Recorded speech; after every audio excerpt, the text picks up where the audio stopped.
pues tiene un año. El año se tan breve como es breve el diccionario para definir quién es.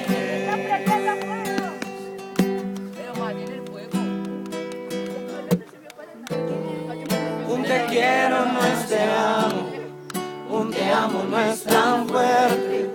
Si no es fuerte lo que sientes, si es que sientes que